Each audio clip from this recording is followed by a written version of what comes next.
పేతురు రాసిన మొదటి పత్రిక 3వ అధ్యాయము 14వ వచనము.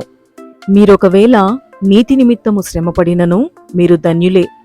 వారి బెదిరింపునకు భయపడకుడి, కలవరపడకుడి. 1 Peter chapter 3 verses 14. But and if ye suffer for righteousness' sake, happy are ye, and be not afraid of their terror, neither be troubled. చదవబడిన ఈ వాక్యాన్ని అనుసరించి ఈరోజు దైవిక స్ఫూర్తిని ధ్యానించుకుందాము. Nobody likes pain and suffering. బాధలు మరియు వేదనలు పడటం ఎవరికీ ఇష్టముండదు కదా. But as Christians we must sometimes endure ridicule or even persecution because the world stands in opposition to God. కానీ క్రైస్తవులమైన మనము కొన్నిసార్లు ఎగతాళిని లేదా హింసను భరించవలసి ఉంటుంది. ఎందుకంటే ప్రపంచం మొత్తం దేవునికి వ్యతిరేకంగానే నిలబడి ఉంది. Even in our trials we are blessed because we suffer for the sake of the gospel, and even our hardship can advance God's kingdom. మన పరీక్షలలో కూడా మనం ఆశీర్వదించబడ్డాము. ఎందుకంటే మనం సువార్త కొరకు బాధలు పడుతున్నాము మరియు మన కష్టాలు కూడా దేవుని రాజ్యాన్ని ముందుకు తీసుకెళ్లగలవు కాబట్టి. So we need not fear the opinions and hostility of the world, because when we stand with Christ we are never alone. కాబట్టి మనం లోకస్తుల అభిప్రాయాలకు మరియు శత్రుత్వానికి భయపడాల్సిన అవసరం లేదు.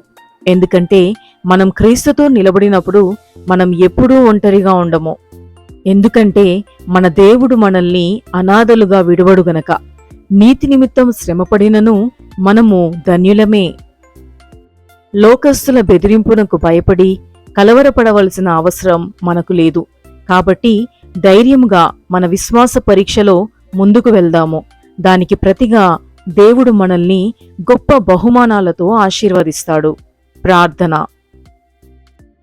Lord, as insults and glares are hurled my way, help me to remain steadfast in you.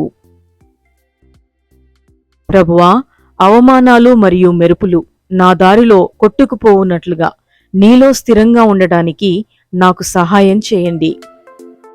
Even if others harm my body or shut me out of their fellowship, hold me close so that I may have the assurance of knowing that you are with me. ఇతరులు నా శరీరానికి హాని చేసినా లేదా వారి సహవాసం నుండి నన్ను త్రోసివేసినా మీరు నన్ను చేర్చుకోండి. తద్వారా మీరు నాతో ఉన్నారనే భరోసా నాలో ఉంటుంది. Teach me to not fear the world and its ways, because my faith and hope are in you alone. లోకానికి మరియు దాని మార్గాలకు భయపడకుండా ఉండుటకు నాకు నేర్పండి. ఎందుకంటే నా విశ్వాసం మరియు నిరీక్షణ నీపై మాత్రమే ఉన్నాయి.